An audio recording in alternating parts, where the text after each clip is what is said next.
Hi friends, वापस से स्वागत है एक नई कहानी के साथ।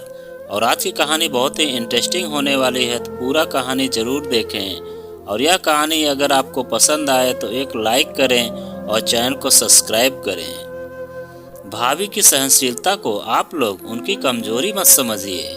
रिश्तों को बचाने की जिम्मेदारी सिर्फ उन्हीं पर नहीं है। पत्नी एक बंधन मात्र नहीं होती, वो तो ईश्वर, समाज, कुटुंब और माता पिता के आशीर्वाद से पति और परिवार को जोड़कर रखने वाली सेतु है, जिसके मानसिक रूप से टूटते ही सब कुछ टूटकर बिखर जाता है। कपड़े फैलाते फैलाते ही रेशमा ने समय का अनुमान लगाया। सूरज सिर के ऊपर आ गया है, 12 तो बज ही रहे होंगे। रविवार का दिन बस कहने भर को छुट्टी का दिन होता है। उस दिन तो व्यस्तता और भी बढ़ जाती है। नहाते धोते 1 बजना ही था, तभी उसे अपनी सास सीता देवी और कंचन के जोर जोर से बातें करने की आवाजें सुनाई दी। जरूर आज कंचन फिर से अपनी सास से लड़कर चली आई होगी। कंचन उसकी छोटी ननद है, जिसका ससुराल इसी शहर में है। जब भी उसकी अपने ससुराल वालों से किसी बात पर कहा सुनी होती है, हाथ में सूटकेस उठाए अपने मायके चली आती है। घर में सबसे छोटी और सबकी लाडली होने के कारण लड़कर आने पर भी उसके गैर जिम्मेदाराना हरकतों के लिए उसे समझाने के बदले सीता देवी बढ़ चढ़कर कंचन के ससुराल वालों में ढेरों नुक्स निकालती और उन्हें कोसती रहती। फिर लड़ाई का दूसरा अध्याय शुरू होता। कंचन के पति अविनाश को दूसरे दिन बुलवाया जाता और छोटी छोटी बातों पर जो हर घर में समान रूप से घटित होती हैं, उनके लिए उससे देर तक सवाल जवाब किया जाता। अविनाश के अपने घर का रहन सहन उसके आधुनिक ससुराल की अपेक्षा काफी साधारण था, इसीलिए वह थोड़ा अपने ससुराल वालों से वैसे भी दबता था और चुपचाप सारी बातें सहन कर कंचन को वापस अपने साथ ले जाता। जल्दी से स्नान कर रेशमा रसोई की तरफ लपकी, तभी सीता देवी की नजर उस पर पड़ गई। रेशमा को सुनाकर तेज आवाज में वे बोली, लो, महारानी के पूरे 3 घंटे का राज स्नान समाप्त हुआ। न जाने कौन से उबटन मले जा रहे थे कि घर में तूफान आ जाए, पर इन्हें होश ही नहीं रहता। हालांकि उसकी सास अच्छी तरह जानती थी कि रविवार को हफ्ते भर का ढेर सारा जमा कपड़ा रेशमा को धोना पड़ता था। फिर भी बेटी की भड़ास निकाल रही थी। वैसे भी काफी देर हो गई थी, इसीलिए रेशमा चावल बनाने के लिए पानी चढ़ा डब्बे से दाल निकालने लगी।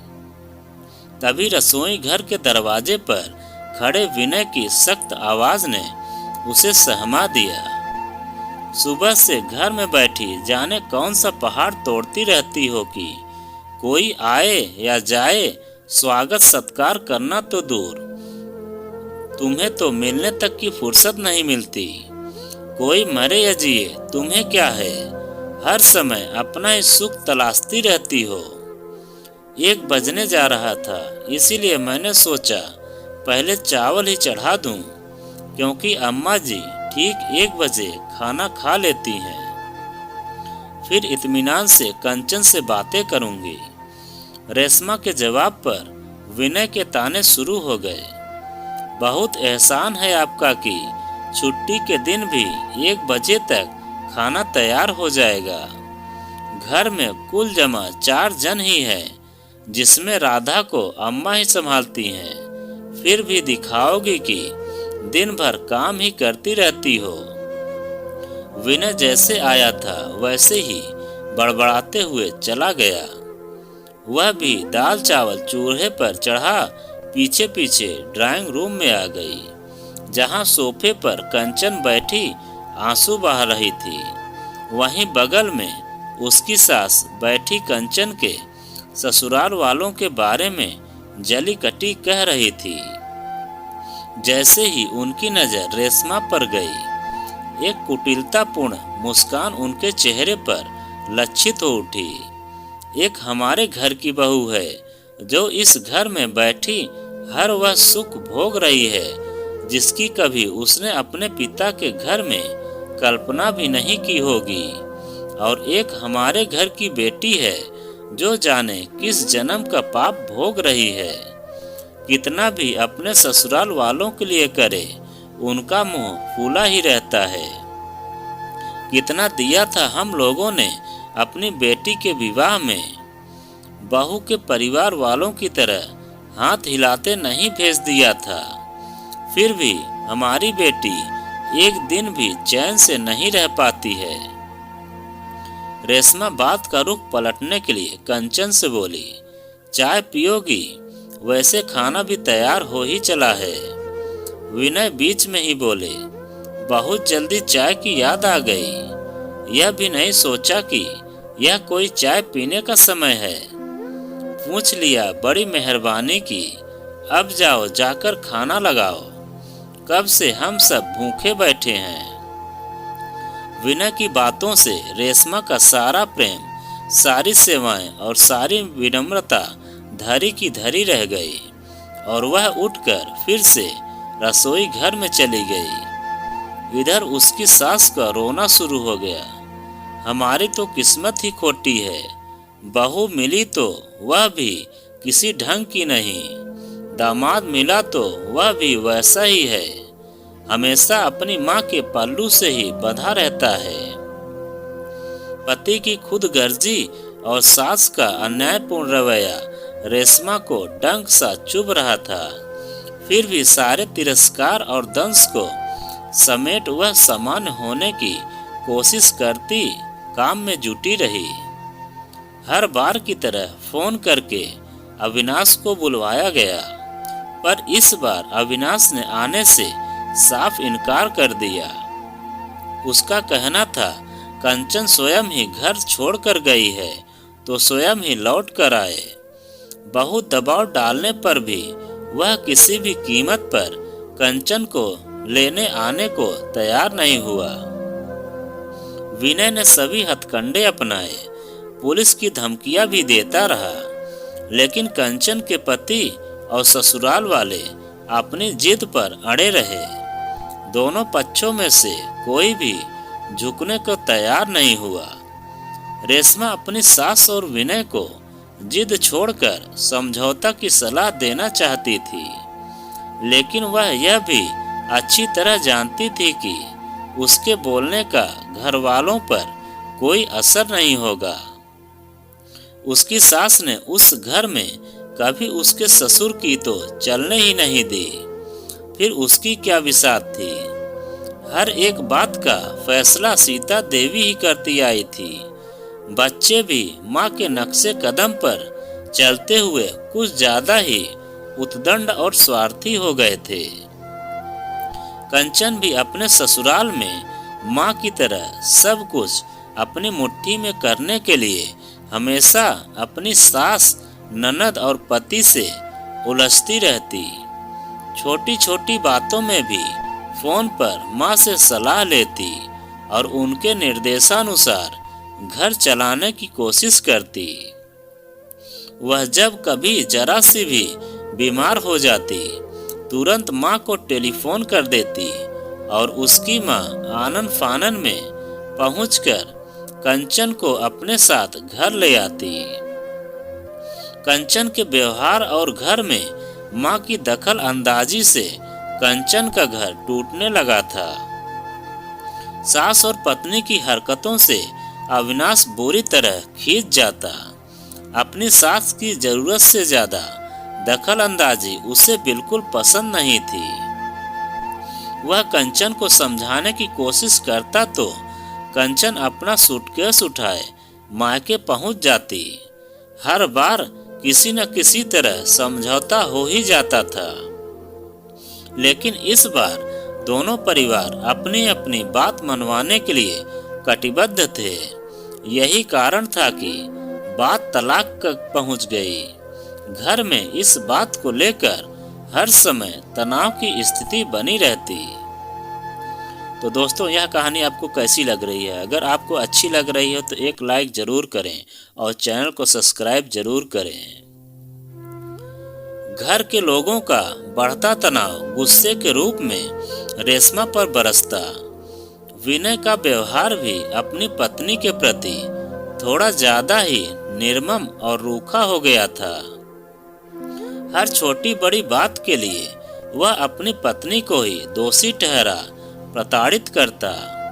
गुस्सैल तो वह पहले से ही था। बढ़ती परेशानी ने उसे निष्ठुर और अमानवीय भी बना दिया था। एक दिन दाल में नमक तेज हो जाने पर विनय इतना क्रोधित हो गया कि रेशमा को गुस्से के मारे इतने जोर से धक्का दिया कि वह सीधे दीवार से जा टकराई और उसके सिर पर गहरी चोट लग गई। रेशमा दुखी मन से अपने कमरे में चली गई। सिर पर लगे चोट से ज्यादा मन पर लगा चोट उसे बेचैन कर रहा था। रोते रोते कब आंख लग गई पता ही नहीं चला। तभी अपने सिर के ऊपर उसे किसी के हाथों का कोमल स्पर्श महसूस हुआ। उसकी नजर सामने बैठी कंचन पर गई। जाने कब से आकर बैठी थी, उसे आभास तक नहीं हुआ। कंचन धीरे धीरे उसका सिर दबाने लगी। बरबस मिली सहनबूझ से उसकी आंखें भर आई। कंचन ने ही चुप्पी तोड़ी। एक बात पूछूं भाभी, पहले जब मेरी शादी नहीं हुई थी तो बिना सोचे समझे मैं भी आपको जाने क्या क्या बोल दिया करती थी, पर अब सोचती हूँ इतना सब कुछ आप कैसे सहन कर लेती हैं? क्या आपको कभी गुस्सा होकर घर छोड़ने का मन नहीं होता? खुशी खुशी कोई नहीं चाहता इस तरह की तिरस्कृत जिंदगी जीना। सच कहूँ तो कभी कभी मेरा मन भी खुशियों की तलाश में भटकने लगता है। दिल चाहता है सब कुछ छोड़ जिंदगी नए सिरे से शुरू करूं, पर क्या इतना आसान है सब कुछ? विरलों को ही जिंदगी ऐसे अवसर देती है, वरना जिंदगी तो हर कदम पर खुद ही एक चुनौती है। कहीं न कहीं तो इस चुनौती को स्वीकारना ही पड़ता है। तुम्हारे भैया क्रोधी स्वभाव के हैं। परेशानियां उन्हें कभी कभी उद्दंड और निर्मम भी बना देती है। फिर भी जब इस तरह का क्रोधी, दबंग, उद्दंड और सिर्फ अपना ही वर्चस्व स्थापित करने वाला व्यक्ति पति के रूप में मिल जाए तो उसका एकमात्र उपाय उसे छोड़कर भाग जाना या अपनी जिंदगी नए सिरे से शुरू करना नहीं होता है। मेरे हिसाब से ऐसी परिस्थिति में जीवन की इस चुनौती को स्वीकार करना और परिस्थितियों को अपने अनुकूल ढालने की कोशिश करना ही सही रास्ता है। वैसे भी पुरुष होते ही अहंवादी हैं। उनके दिल में स्वयं की अवधारणा इतनी व्यापक होती है कि पत्नी का स्वयं उसमें समा ही जाता है। जहाँ तक तुम्हारे भैया का सवाल है, उनका विवेक भले ही कुछ समय के लिए खो जाता है, पर उनके अंदर की इंसानियत अभी जिंदा है। उन्हें अपने किए का एहसास रहता है। मेरे साथ दुर्व्यवहार करने के बाद कई दिनों तक तो मुझसे नजरें नहीं मिला पाते हैं। मेरे बीमार पड़ने पर मेरी देखभाल भी करते हैं। उनके क्रोध को मैंने बहुत कुछ साध लिया है और मुझे पूर्ण विश्वास है कि उन्हें जल्द ही अपनी गलतियों का एहसास दिलाकर सही रास्ते पर ले आऊंगी। बस ईश्वर से यही प्रार्थना है कि मेरे मन की दृढ़ता कायम रहे। यह जरूरी नहीं कि हर जगह पति ही दोषी हो। आज का यह सबसे बड़ा सत्य है कि आर्थिक रूप से स्वतंत्र होती नारियों का स्वाभिमान अभिमान के हद को पार कर रहा है। यही अभिमान छिन्न भिन्न कर रहा है। उसकी सहनशीलता को, छोटी छोटी बातों को सम्मान का विषय बनाकर घर टूटने लगा है। इस टूटते परिवार की सारी त्रासदी बच्चों को झेलनी पड़ रही है। सच पूछो तो औरत बरगद की वो छांव है जहां बच्चे ही नहीं, घर के बुजुर्ग भी चैन और सुकून की सांस लेते हैं। इसीलिए शायद प्रकृति ने नारी को इतना दिलो दिमाग से अत्यधिक कोमल बनाया है, ताकि रिश्तों की भावना को दिल से महसूस कर वह उसे टूटने से बचा सके। विपरीत परिस्थितियों में नारी अपने अंदर छुपी अदम्य साहस और सहनशीलता से अपने घर का तिनका तिनका जोड़ उसे बिखेरने से बचा लेती है। कौन नहीं चाहता कि उसे सुंदर, समझदार और प्यार करने वाला जीवन साथी मिले, लेकिन जीवन में सब कुछ वही नहीं मिलता जैसा कि हम चाहते हैं। अगर अनचाहा मिले तो उसे अपने अनुरूप ढालने की कोशिश करना ही समझदारी है, न कि सब कुछ छोड़कर भाग जाने में। कहां कहां और किन किन कठिनाइयों से हम भागते रहेंगे। मेरी मानो तो कंचन, तुम अपने सारे मान अभिमान को भुला अपने ससुराल लौट जाओ।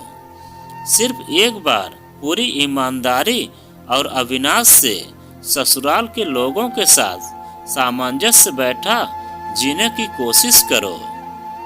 सब ठीक हो जाएगा। मुझे लगता है कि वे लोग इतने बुरे भी नहीं हैं। फिर भी अगर कभी अपने परिवार को समेटने में तुम्हारा धैर्य छूटने लगे तो अपनी भाभी को याद कर लेना उसके संघर्षों को, जो पिछले 6 वर्षों से वह तुम्हारे मायके को अपनाने के लिए कर रही है। दूसरे ही दिन बिना किसी को कुछ बताए कंचन घर से गायब थी। घर के लोगों को लगा सुबह सुबह मंदिर गई है। देर होने पर सबको चिंता होने लगी। तभी कंचन का फोन आ गया कि वह अपने ससुराल चली आई है और यहाँ हर तरह से ठीक है। किसी को भी उसके लिए परेशान होने की जरूरत नहीं है। 1 हफ्ते बाद कंचन अपने पति के साथ सबसे मिलने मायके आई। दोनों ही काफी खुश नजर आ रहे थे। आते ही अविनाश ने अपनी सास और विनय से माफी मांगी और सीधे दोनों रेशमा के कमरे में आ गए। आते ही कंचन रेशमा से लिपट गई। भाभी, आपको किन शब्दों में धन्यवाद दूं? आपने मेरा घर टूटने से बचा लिया। आप नहीं होती तो जिंदगी में न जाने मैं कितने कष्ट झेलती, इसका मुझे खुद भी अंदाजा नहीं। खाने की टेबल पर कंचन अपनी माँ से बोली, माँ, आज से आप मेरी कोई चिंता नहीं करेंगी। मैं अपना घर अपने हिसाब से चलाऊंगी। अगर आपको किसी की चिंता करनी है तो भाभी की कीजिए, तभी इस घर में भी सच्ची शांति आएगी। अगर आप लोगों का निष्ठुर व्यवहार सहते सहते कहीं भाभी टूट गई तो यह घर पूरी तरह उजड़ जाएगा। मेरी सास से तो आप आशा रखती हैं कि वह आपकी बेटी को अपनी बेटी समझे, आपकी बेटी के अधिकार को समझे, तो फिर इन्हीं सब बातों से आप भाभी को क्यों वंचित रखती हैं? भैया से भी मैं यही चाहूंगी कि जितनी नसीहतें आप अविनाश को देते हैं, वे सारी की सारी नसीहतें खुद आपको भी याद रखनी चाहिए। भाभी की सहनशीलता को आप लोग उनकी कमजोरी मत समझिए। रिश्ते को बचाने की जिम्मेदारी सिर्फ उन्हीं पर नहीं है।